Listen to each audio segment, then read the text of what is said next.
Okay. Hello, highlighters. Erin King here, and welcome to today's show. You guys, my guest today is an absolute dynamo. She is an author. She is a speaker. She is the CEO of the Stacey Hanke Incorporated company. She has worked with Oracle nationwide, FedEx, you name it, and she is the author of a fantastic book called Influence Redefined.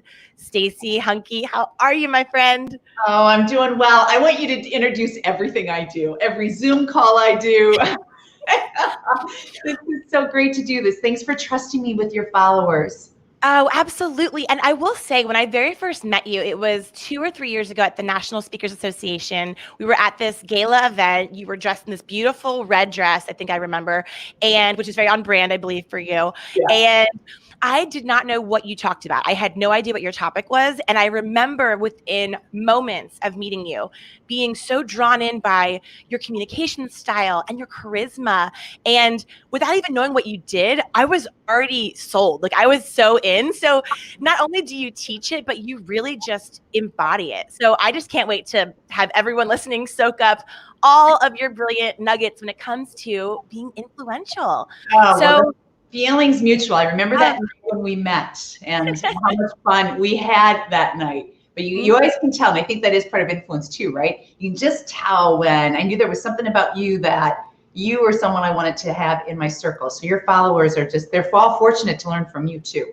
Oh, well, it's so funny because we talk about similar topics. Yeah. You talk about influence, I have digital persuasion, but what I talk about is more of the sales strategy kind of one-to-one, which you do as well. But what I love about this conversation is I can't wait to dive into the specifics around the leadership component of influence. And when I opened your book, and everyone listening, you're going to be reading this book and have your mind, like the mind blown emoji, is going to be your new state of existence. Because the first sentence of Stacey's book, she just calls it out. She says, "How influential are you really?" Now, if you're a leader and you're listening, we're probably thinking, I don't know, like my social media is pretty good. My emails are good. I can hold a crowd. I'm pretty influential. Well, you keep reading. And she calls it out and says that 95% of us think that we're more influential than we actually are, which was tough to read. So, Yeah. Yeah. so what makes someone influential, and why do so many of us think that we are better at this as leaders than maybe we actually are? Yeah. What makes us better is that any conversation you have, now obviously in the virtual world, conversations, your personal life, your professional life, that when you communicate, there's this level of consistency where your body language and your messaging, they're always consistent. Then the second half of that is kind of like what you threw out there in your introduction, and we didn't even prepare that. When you meet someone, no matter what number this is in the interaction, you've got this ability to move people to take action long after the actual interaction occurs. Why that 95%? And that's obviously coming from our years of research of doing what we do. There's a disconnect. And I know there's a disconnect for me right now being on here with you of how do I visualize myself and hear myself versus perhaps how you and your followers are watching right now. We don't know what we don't know. And most of us go off of the idea of, if I feel good, it must be good. My title, I have worked hard to work to this position. I hear that all the time. That's why I'm influential. And I am really here to just increase people's awareness. I'm not saying you're not. I'm just saying I'd be careful with comfort, easy, your feeling, to be the guide and the determination of how much influence you have. Because I've met, Erin, and I'm sure you have too, I have met individuals not with these high big titles like a CEO who are more influential than their actual leader is. But that's the behind the scenes, right? If people want to know, well, what does that mean? How do you define influence? It's so good because there are so many things that are, maybe we haven't put our finger on it. Maybe we don't know what it is, but we know it when we see it. Maybe we can't describe it, but there's that vibe. Maybe it's the it factor. It's you're just drawn to someone. We've all had terrible managers, terrible bosses, terrible clients. And then we've had a couple gems where they might ask the most ridiculous ask. They might make the most absurd request. And you'll move mountains to do it because they just have that way about them. So you talk about so many, gosh, my Post-it notes are literally piling up here, but you talk about these myths of influence, which you just mentioned, which is that title does not always mean that you're influential. And so it was interesting because I was reading through your checklist to sort of evaluate. So how do we know how well we're actually doing, whether it's the results, like you said, versus the feeling? And one of the things that stopped me in my tracks and made me question everything was one of the questions you asked. You said, how often do you get interrupted? And now this is a conversation, obviously, as women, that we are interrupted more than men, just full stop, as a stat in business. Just and let's put that aside for a second as a cold truth that has a tough, reality that attached to it. Sure. But that really stopped me in my tracks, because as a speaker, when I'm on stage, people are interrupting me. Not to my face anyway, because they're into me on stage. But when I'm in a one-to-one conversation or I'm in a meeting, that I am not always the CEO. I'm not the driver. Like maybe, for example, I'm reporting to a client, or I'm working with a vendor, and I will find that sometimes I do get interrupted. And I wonder, as I was reading your book, is it the body language? Is it my tone?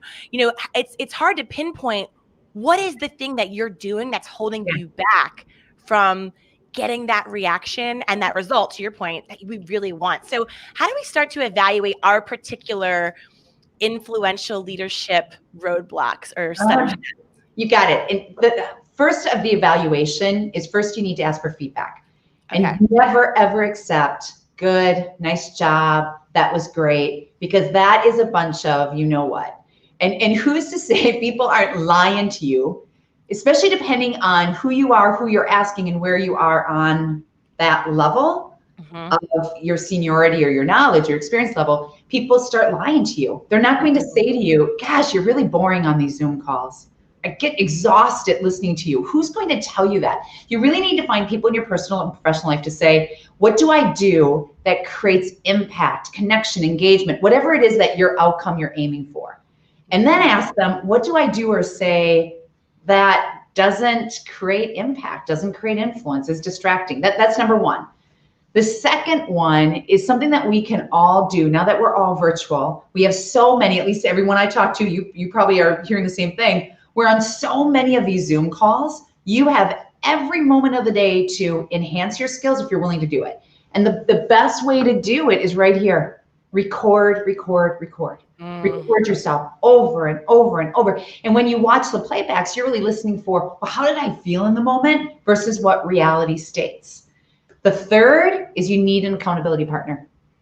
You know that if you have a workout buddy waiting outside your street one morning, or your personal trainer now is waiting for you in the park these days, you will not dog them at 5 a.m. in the morning. You will go. But there's something about our own accountability is, if no one holds us to it or it's not measured, we don't carry through on it. Feedback, practice / recordings, and accountability. Because I think with what the situation we're living in right now, Erin, there's so much that we can't control. There is one thing we can control right now, and that's our development. To me, this period of time is a gift that hopefully we never have it again. I only want one of these in my life. You got this opportunity now to develop in the comfort of your home. What are you waiting for? Yeah. Now's the time, because you have so many opportunities to communicate. It's consciously in your next Zoom call thinking about, am I saying too much? Am I really connecting? Should I do less talking? All these skills that come to the realization, how much influence do you have? It's so good. And I love that positioning of, we have all this extra time and we can watch the Netflix, and we can, if you want to do the sourdough bread starters and the baking, and yes, do you. Everyone's entitled to their own pandemic Corona Custer ride, right? It's your ride. But how beautiful to look at the silver lining of this extra time for taking the masterclass, for raising the bar, for reading great books like yours, for doing a little bit of the work while we do have the time and the space in this reset to level up. And I will say the second one that you mentioned, which is the practice. Now, if you are listening to this and you have never, when you hear, for example, a voicemail, or you might hear yourself on video, and we all immediately just cringe. How can I possibly sound like that? Who would talk like that? Who has that pitch? Who has that cadence? Do I have a lisp? Right? Like you hear these things. It's so brutal. And I can say that what Stacey's recommending with recording yourself and listening to yourself, it is so brutal. It is the most brutal thing you will ever watch. You will judge yourself. You will be ruthless and horrible to yourself. But just like to your point with the working out, the more that you do it, you develop that resilience muscle against the negative self-talk, and you move forward and say, where can I improve? Is it the pause?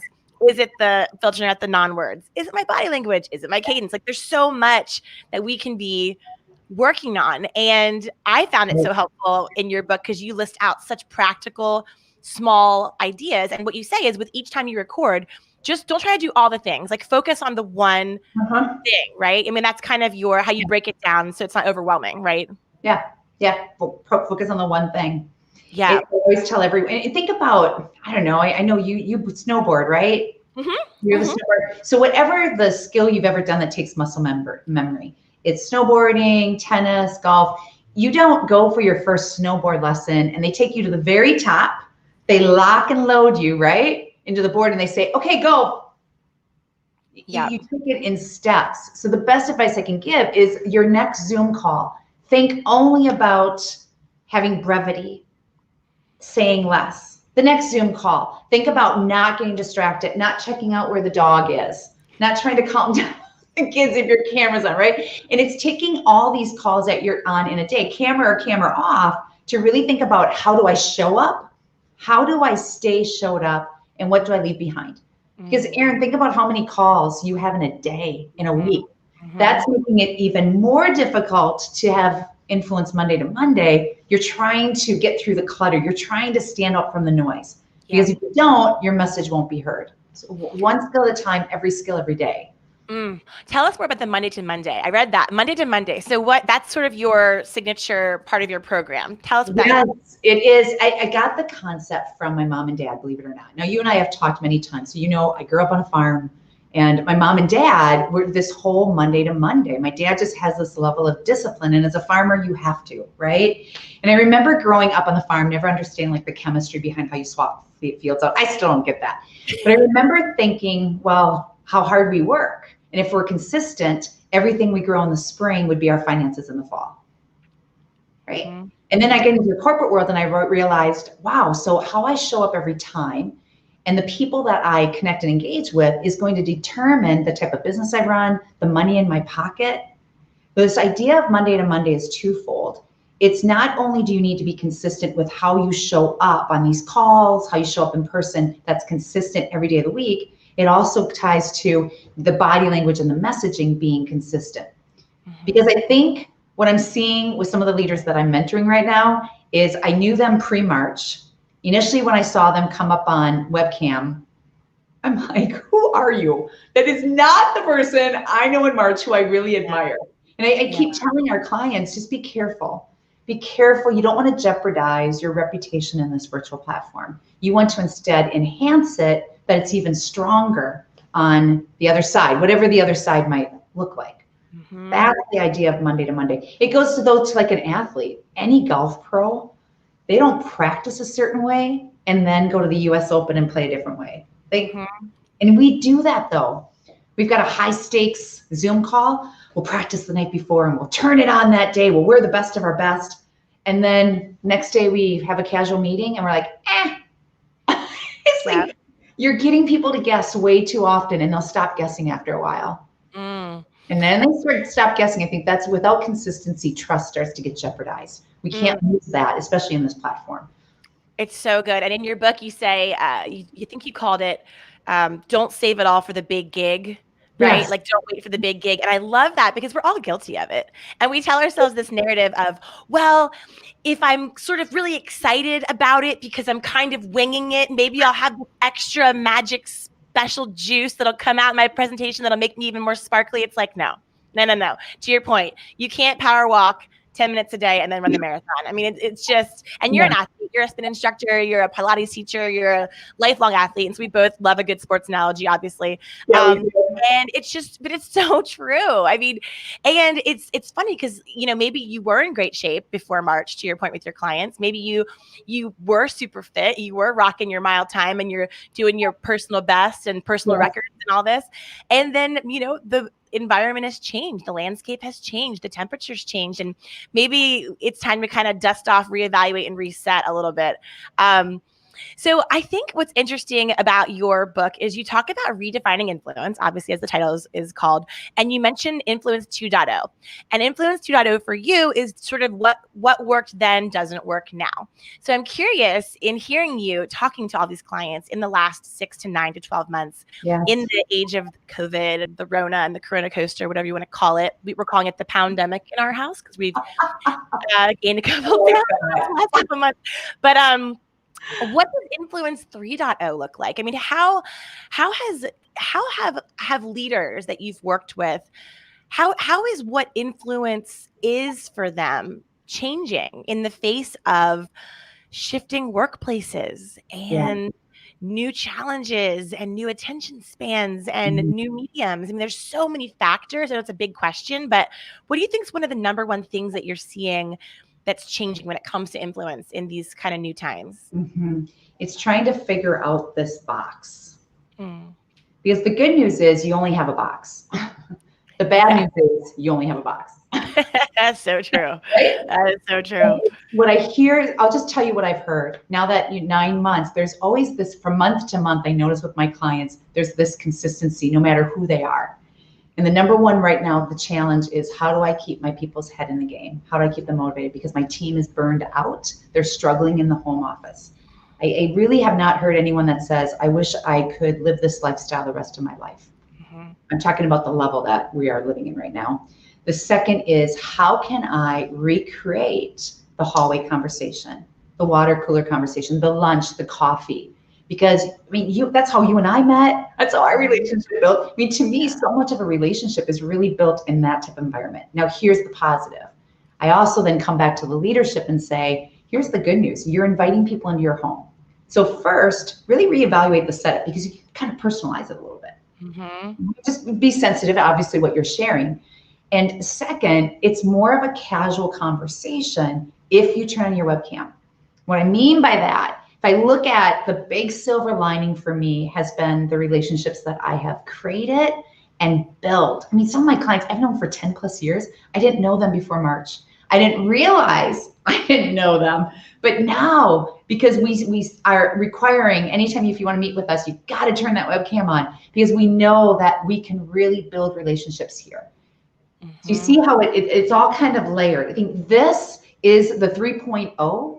But it's now being able to do everything you do in person consistently here and vice versa. We know this isn't going to go away. We've seen how we are able to pull this off and still be productive.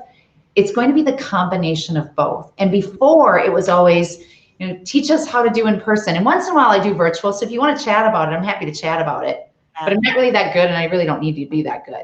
Well, that is all turned around and backfired on all of us. So it's raised the bar, Erin. Because at the beginning, when it was first in March, when we were starting to go through this, I was very forgiving. I thought we can be forgiving because people are trying to figure this out. 9 months into it, I don't know if I'm much more forgiving anymore. And you can tell when you've got all these leaders on the screen or whomever they are, you can tell those that have really put in the effort and those that haven't. And it goes back to my first comment. You've got a box. You've got a box, a tile to create executive presence here or not, to create a powerful personal brand or not. And it's like you can't hide. You will pick up on who's got it and who doesn't. Yep. And then there's so much nonverbal too with the box. I mean, because what you're talking about when you say presence, I mean, you can tell who's phoning it in. You can tell who has their head in the game. You can feel their vibe. You can feel their mindset. And your book, you talk so much about mindset and what's possible when we shift how we are looking at a situation, especially one as challenging as this. And so what should we tell our clients and what should we tell ourselves, raise his hand, when We feel like we're leading these teams that are burnt out. But guess what? Here we are as leaders, and we're pouring from an empty cup sometimes too. I mean, that's such a tough. I mean, we're motivational speakers in a very unmotivating time. Like, who motivates the motivational speakers, right? Like, who leads the leaders? Like, how do we really dive into some of that psychological development that is so key before we end up just getting a new webcam or a fancier light or a better outfit or a better backdrop, right? Like, it all starts up here. So how do we get started getting set on that? And know that what I'm about to share with everyone, that there's not a right or wrong here. I mean, I'm just sharing with what we've been doing, what we're working. Don't get me wrong. I am still trying to figure it out. I think every day I learn from my mistake. I fall down, and just, make sure you get up fast from that. And don't fall down the same way twice. The biggest one is communicating with empathy. Now we know that, and that was something back in the day. Communicate with empathy and adapt your message on the fly. You need to do it now. And what I mean by that one is start every conversation out with your team with an open-ended question. Now I want you to be creative here. So something that we do, obviously, as frequent as I meet with my team, it'll be things like, what are you grateful for this week? And sometimes, Erin, they're like, nothing. It has been such a rough week. But at least now I know where they're at. And if I know where my client is, my team is at that time of that conversation, now I can pick the lane on where do I at least want to start and stay focused on. And the more that I can ask 20% of the conversation, asking open-ended questions, and let that client speak for the 80. Again, we all know this. I think we've lost the concepts of it. Keep asking the open-ended questions. Stop talking as leaders and just start listening for you to really be able to adapt to what do they need. Second, I let my team run the meetings sometimes. Why should I run it? And I figure I just want them to talk and let it out and share their ideas. The more that you can interact in this environment, the better. Those would be the top two. Don't over communicate during this time. That means, to some people, saying a lot. Communicate often, and every time make sure there's purpose behind it. Yeah, it's so interesting that you bring up empathetic communication, because to your point, that has been a buzzword for a long time, but it really has evolved, take on a completely new meaning in 2020 and beyond. You have, to your point, especially the larger the meeting, you have the Brady Bunch boxes, you have the all hands, and you might have 70% of people on this call where they don't have the beautiful space. They do have the kids that they're homeschooling and the dog that's barking, and maybe the spouse or the partner that has lost their job and they're the primary breadwinner. We have no idea what is going on behind the box, if you will. So it's really challenging when you think about that. Some people are living their best pandemic life. We all know someone that's like, this is sweet. I don't have to commute. I'm getting paid to work half the hours. I mean, we know people that are kind of not hating COVID, which is there are good for them, right? But because we're all on these different, parts of the spectrum, what you are saying is, don't go in and don't just assume that because you're on one part of the Corona coaster, or you've had the gratitude morning and the yoga and the green juice and you're feeling zen and one with the universe, don't assume that your temperature is the temperature in this virtual room. And so taking that temperature is just, it sounds so simple, but what an easy step to skip. And I know for me personally, sometimes I'm afraid of what I'm going to discover when I open that question up. Because if I am finally having a day above water where I'm not like, WTF, you almost want to protect the Zen, and you almost don't want to know, because if you are an empathetic feeler as a leader, most of us are, we feel the feelings deeply of our teams. It's that balance of protecting your cup so you can pour from it, but then also really trying to align with them and vibe with them and get on their wavelength without getting sucked back down. So it's that dual, leadership is more challenging and more complex in this space than ever. And especially being behind screens, right? Because the screen already is an empathy blocker, right? The screen is already a space that's so hard to shatter through. I mean, even right now, you're listening to this podcast, you can't see Stacey, but she's leaning forward. Her shoulders kind of put this like, God love you look on her, her eyes kind of, so all that nonverbal that you just communicated to me in a minute it felt like you were giving me a little pat on the back, like, I got you, girl. Right. Yeah. And we forget that all those little nuances that you're telegraphing are so important. And I love the recording thing, because I swear, if you watch your recording, like, I realize that when I'm really listening, I look super pissed off. Like, I don't know if you have ever seen like your deep listening face, but I noticed from taking your advice from your book, I started watching, and when I'm really listening to something high strategy, high creativity, high mental capacity, I look furious. I look like I want to murder someone, but I'm not. I'm just concentrating. So I've learned to check myself on my listening face, because I don't want someone on the other side of the screen to be like, she hates it. Oh my God, she hates it. I don't hate it. I'm just listening, right? So, but find ways to remake our poker face or remake our listening face to be more pleasant. For me, that's been a game changer, to make sure the empathy is being conveyed and not misconstrued right through the screen. So I love everything that you're talking about. I think it is so important. One thing that I found really interesting in your book is something that you call the resistance matrix. And the resistance matrix was talking about sort of all the narrative that we tell ourselves to get out of doing the work that it takes. And I think that in this time, there are so many excuses that we can rely on, because it is a pandemic. The bar to success is lower. Getting out of bed's a win, right? like there's like, success looks different. So how do we start to look at maybe the excuses or the barriers or the things that we're dealing with? And how do we know how to categorize, like, fair enough, okay, hashtag 2020? And how do we know when maybe we are resisting that change? We are resisting looking at ourselves with this tough lens. What would you say about that? To your last point, it's when it's constant. So I go back to consistency.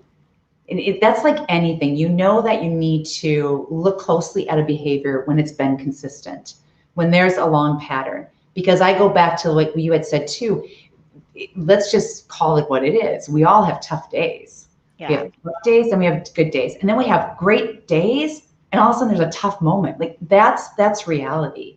Mm-hmm. That's okay. And that's what everyone out there, the professional in that area of expertise, will tell you. It's okay.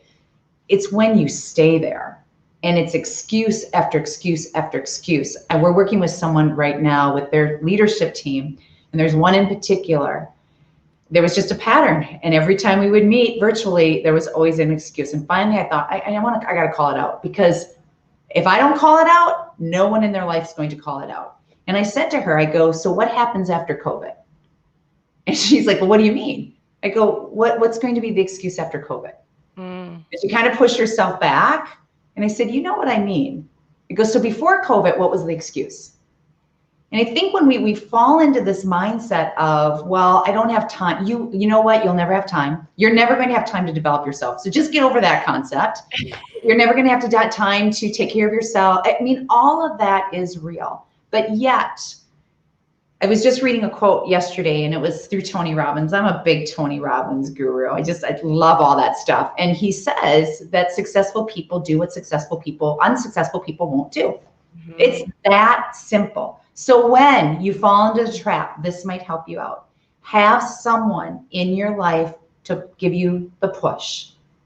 What I do, this is probably 7 years standing. Every morning when I sit down at my desk, I take a little Post-it, pad a Post-it, and I write down 3 things that I have to do that day, that I want to do that day, whether it's around my personal development or it's my professional development.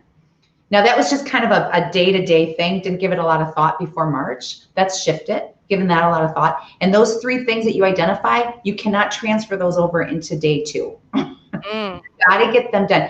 If you're that style, if your style is more, I need to check things off, because that to me gives me purpose. And we all know that what we write down, we invite in our life. Mm-hmm. Amen to that. Right? If you are living alone, maybe it is finding that accountability partner. And what day of the week is the toughest? Is it a Monday? Is it a Sunday? Is it a Friday?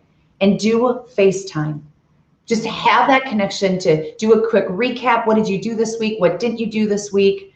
I don't think any of us, me included, I cannot do this alone. And now it's harder because we've got all these other layers of COVID.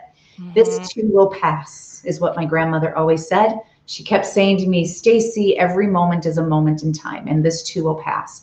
This might be taking longer than any of us wish that it was taking, but you don't want to be on the other side looking back and saying, that was one of back in March when this happened, and I quickly called my business coach because I'm freaking out and I'm thinking, oh, this is it. This is how it's all going down. My business right before me. And he said to me, he goes, I want you to take a step back here for a moment. And do you want to be on the other side of this, looking back and saying, I wasted how much time because I was so worried about things I had no control over. Yet I had control over my development. I did nothing about it. Or do you want to be on the other side of this and look at saying, that really was not easy. I did not like any part of those 9 months. However, here's what happened. And I am stronger now than I was when I came out in March. And you've got to just keep relighting the fuel, keep relighting that candle, and this will pass. Just don't look back saying, gosh, I could have done more development. And I didn't do it because I was thinking about the things I can't control.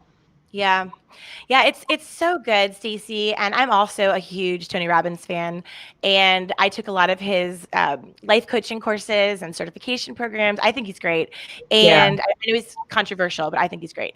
One of the things that I remember hearing in one of his sessions was, as leaders who are doing personal development, one of his pieces of advice was, make sure that you are always teaching from scars and not wounds. And I don't know about the leaders listening to this podcast, but as leaders, teaching from scars and not wounds has never been trickier than right now, because we are collectively wounded as a species at the same time. You are, right. So some of the clients that I work with have expressed behind the scenes, super one-on-one, they always lean in. They're like, can I share something with you? And I'm like, sure. Like, don't tell anyone. I'm like, what? They all say the same thing. I'm afraid my team is going to realize just how much I'm faking it right now. There is this quest for the flawless, perfect, have all the answers leader in this first time experience for every leader. Even the countries of the world's leaders have never gone through a pandemic. I mean, there's no pandemic playbook. There's no best practices for a pandemic. And there's this pressure that leaders put on themselves, especially leaders that spend a lot of time in personal development, in leveling up, in showing up with their best foot forward for their teams. Yeah. So how can we, I guess, what would you say to some of these leaders who are so protective of this perfect, polished, fearless leader pressure that is just unrealistic to be able to deliver against in these times? Like, how can they sort of release that expectation, that mindset, and realize that doing their best is the best you can do, right? Sometimes all of this, right? Is a big part of the advice that I would give. Yeah. There is a famous quote by Warren Buffett that states, perhaps I'm so successful because I have failed more than anyone else. It's good. This is like our winter season, right? I can say that because I'm in Chicago and winter is not fun. So we've been in winter for a long time. All of us, though, are now in winter. It will pass. We will get through it. But the key here is to know this is what I mean by, like, it's almost a gift that this was for whatever reason thrown at us. Another quote that Tony shares is, life doesn't happen to you, it happens for you. It's your job to figure out why it's happening for you. So that's the gift. We've got an opportunity to figure out, why is this happening? I need to learn from my mistakes, and then share the experience with your team. Part of communicating with empathy and really growing your leadership credibility and trust with your team is sharing with them. I mean, I'm constantly sharing with my team. I don't know if this is going to work. I have no clue, but here's what I know. We can't sit still. Yep. If we sit still, that's going to be a bigger mistake. So I'm going to try this. And if it doesn't work, we know it doesn't work, but I need you to help me with this. I don't have the answers. And now, I mean, think about what that does. And as much as I didn't want to hop on that first call in March and share all that with them and say to them, I have no idea what's going to happen. I don't even know what we should do right now. Yeah, you're there as a team. And it shows that you are human, which to me it's the building of the trust. What an opportunity right now to build trust. Yes. Also to destroy it too. Don't pretend you've got the answers. There's no way you can like you said, no one's been through it before. Mm-hmm. Oh, that's so good. And think of all the brands right now that we're even working with outside individuals. There's so many brands that we're encountering that either we are leaning harder into and doubling down on our loyalty because of how they're responding in these times. Yes. And then think of all the brands that are sending these horrendous emails like, FYI, we're an airline. Now we're actually cleaning our planes. Like, you're welcome. You're like, what? Like, do you want a gold star for letting us know that now you're being clean? Or other people that are sending these emails like, well, just so we're worried about you in this time and we're here for you. It's like, that should be a baseline. The fact that you're even saying it is making me question if you ever really felt like that. So to your point, there's so many actions we can take as leaders, as brands, as individuals to either recultivate and reignite and double down on that trust, or to lose it forever. And this is the time. To your point earlier, I mean, in these fires at these times, leaders are going to be made or they are going to be broken. And there are so many people right now operating from a place of either radical empathy and radical authenticity, and they're showing up, palms up. To your point, they keep moving forward. Or you have the leaders that are phoning it in, that aren't putting best foot forward. They're not doing the development. They are just waiting and not creating. You really can wait or create. Those are your two options. You can create a mindset, create a new game plan, even if it's not good. Like you said, as long as you just keep moving and don't stop, because the only thing that we know for certain in this time, to your point earlier, is we just can't stop. Like, that's the only thing that is certain. If we stop, we definitely lose, right? Yeah. And really, I mean, just, you got to look at what you can control right now, because there's not a lot. I think the really cool thing about another great piece of this, right? I'm constantly looking for, well, I've got to be able to take stuff away from this, or this time's going to be a wasted time. And it's too long of a time period to waste it. When you get an opportunity, we get an opportunity to talk to a lot of people from around the world now where we went to before, right? So probably like you, my regional meetings are now international.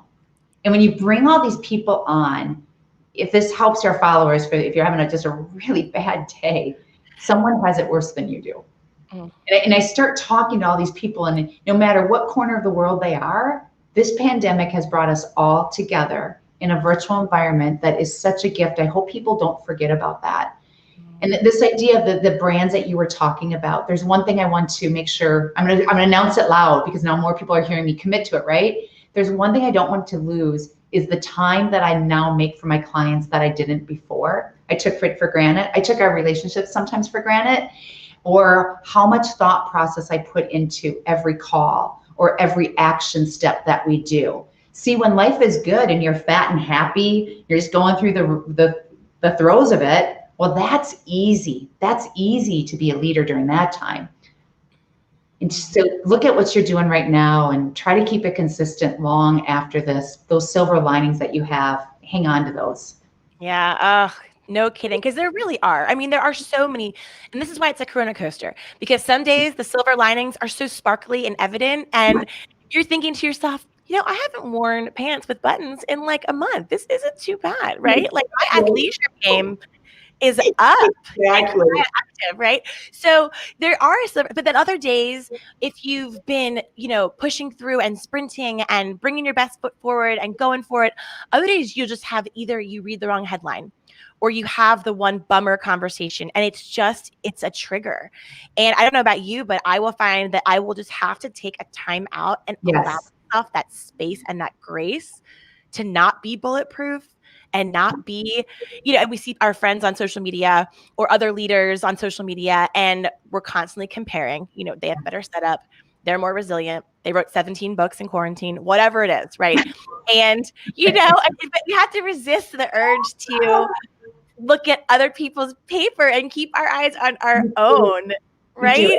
I'm guilty of it too, right? Yeah, Just pick your lane.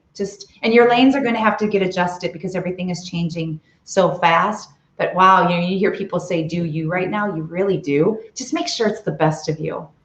That it's okay to have the hiccups. I love your silver lining. Some days it's so shiny, and other days you're like, why was that a silver lining yesterday? And right now it is so not a silver lining.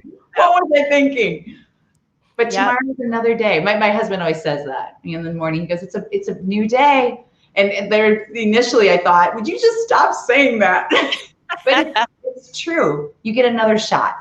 Mm-hmm. It's so good. So Stacey, how did you, usually we tell the story of your backstory in the beginning. I realized I didn't even ask you to share with our listeners who are now in love with you and obsessed with all your advice and want to follow you and read your book. How did you get started in this space? Why? Was it because of your dad being an entrepreneur and he inspired you? Or what was your sort of why for getting involved in this influence space to begin with? That now that I look, I didn't realize it in the beginning. That's a big part of it, right? Mom and dad are a big part of it. I started in radio though. I wanted to be the next Katie Couric. And apparently that didn't work out because I'm sitting here right now. It didn't work. So I did radio for a while, then went into the big corporate world because I needed to figure it out. And they did a lot of training. Well, the big one was I got into a company where we did a lot of events and I got to hire speakers.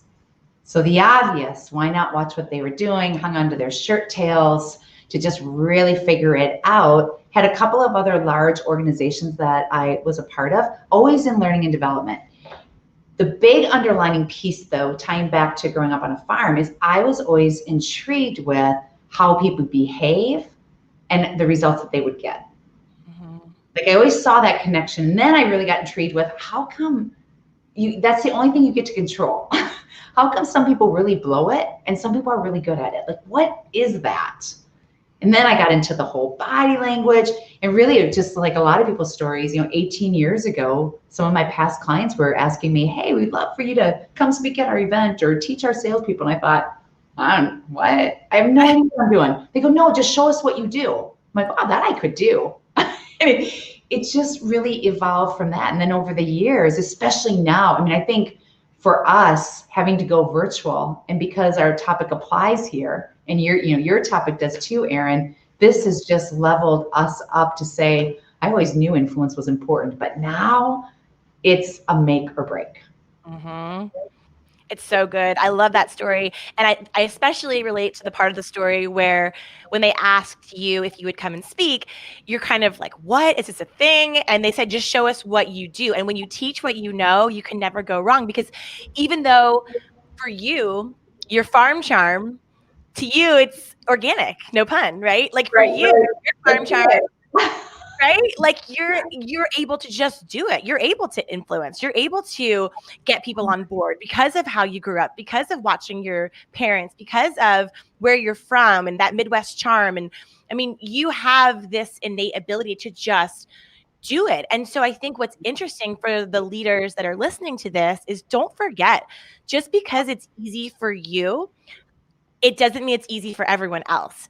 And especially if you're looking at, okay, as a leader in these times, how can I influence? Step one, are you definitely speaking from what you know? Are you sharing what you love and you're really interested in? Always mapping back to that thing that's just easy for you. And you hear people saying, how do you do that? Or how are you so good at that? Or can you tell me more about that? That's our secret sauce. And that's the thing that I think it's so easy to overlook because like for you, you're like, big deal. You just do it, but not everyone can do what you do. And so I think that's kind of a thing that we all tend to do is because it's easy for us. We forget that's actually our superpower, Yeah. Well, I think, going back to your comment earlier, when the leaders that are really just trying to figure this all out, that's basically just speak from the heart, because you do, as a leader, you do what you do. And the way you got to where you are right now, you failed, I'm guessing, a lot. And you learn from your mistakes. But that's what got you to be a leader. So it's okay now. Suddenly you're here again and you got to learn mistakes again, but you're just going to be more stronger if you're self-aware of what's happening right now and you take it and you run from it. With it. I shouldn't say from it. You run with the learning, right? Some of us are going to stay right here and not getting anything from it. And I think that too, it'll be interesting, Erin, when we are post-pandemic. I wonder how different that leadership, you're going to be able to tell who really worked this time in their favor and are that much stronger. And people are going to stand out. Yeah, I think you're right. And I love the message that you're preaching is basically authenticity, speaking from the heart, being empathetic, being honest that you don't have all the answers, showing up in this way that honestly, this box world, this screen, it is kind of conducive to stripping away some of the corporate BS. Or, I mean, if your kid's running around, your dog is shouting, and maybe you have a high bop and a sweatshirt on, I mean, it's really hard to stay this perfect polished brand. So who knows, another silver lining like we're talking about might be that some of those kind of stodgy old-fashioned walls, hopefully they come down and maybe they stay down, you know? Yeah, you're right. You know, some of the leaders that we're working with right now, they're loving the fact that they can invite some of these people into their homes. And it takes down that wall, the invisible wall. We felt it, we couldn't see it. This just strips that. So again, another opportunity to take advantage of this time. It's easier said than done. It is, but your book is a great place to start. And anyone that is listening to this, Influence Redefined, you will hear everything from Monday to Monday, how you can ignite actions, post-interaction, which is very interesting, creating standout experiences, improving your verbal and your nonverbal, and the importance of evaluating your results over just vibes and feelings. It's such a great book. I cannot recommend it enough. Read Stacey's book. And I know that you're an avid reader as well, obviously also a podcast listener. You're a content consumption junkie, just like I am. So are you, by chance, reading anything that our listeners should check out? Any books, anything that's got your fire lit lately? Yeah, I've never read so much in my life, Erin, which is comical. I've never listened to so many podcasts. This is how I listen to my podcast. This can give you a little bit about my personality. I put it up a speed. Yes. Because I bet you do, because that way you can get more podcasts. So on a personal side, if you looked at my podcast list, I'm laughing right now, so much of it's all health and fitness. So that's my entire podcast. A lot about, and especially now, immune system, all that stuff. All of the books I'm diving in right now are Tony Robbins and anyone that's in that field, because I need mental support too during this time. Yep. I'd lie to you if I told you I've got bad days, I've got great days, but I also believe whatever I do during the day and I lay in bed at night, I don't want to be laying in bed before I go to sleep and saying, wow, that was a waste. I let that negative self-talk drive my day. And I only learned this from all that type of reading that I do around, I know that my belief system will determine how I behave and respond. You know, just trying to live in that beautiful state as much as I can. Or when I read a bad headline, and you're right, that could throw me off the entire day. So immediately what I do when I read a bad headline, I go to one of my go-tos, one of my podcasts, one of my books, and I just take 30 minutes, 20 minutes, and the bad headline, it will go away. It's wild how that happens. So just surround yourself with your stuff that makes you feel good, but that is also good for you. That's so awesome, Stacey. And you can tell that you do the work. You can tell that you do the work because you have that, what you say and how you communicate. It's so genuine. And I know you say that the results are more important than the feelings, but the feeling that you give me anyway, when I talk to you, is something that you can't fake unless you are doing that work and you are leveling up and you are committed to doing your best every day and showing up with that best foot forward and that hard work farm ethic, or hard farm work ethic. You show up with that, and it's so genuine. And you're definitely someone that I admire a lot. So I appreciate you. Feeling is mutual. Feeling is mutual. No one else is going to do it for you. I can still hear my dad, get out of bed. Right? I mean, no one else is going to do it but you. The good news is you've got control over that. Yep. Well said. And Monday to Monday. I love Monday to Monday. I'm into it. Yes. Well, Stacey, thank you so much. And I just can't wait for everyone to start following you and your content. You have a great email newsletter too that I love. Great tips. You have awesome videos in there. Just great little digestible nuggets that you can just take for the day and apply the one thing throughout the day for your calls, your meetings, your creative process, whatever you're struggling with or stutter stepping on. Stacey has so many great resources with her team. So check her out, StaceyHankeInc.com. Is that right? You got it. Okay, awesome. Well, Stacey, thank you again. And I hope to see you in real life soon, hopefully. Me too. Thank you so much for letting me do this. Everyone be safe and just stay healthy. Sounds good. You too, Stacey. Take care. Thanks again. Thanks. Bye, friend. Bye.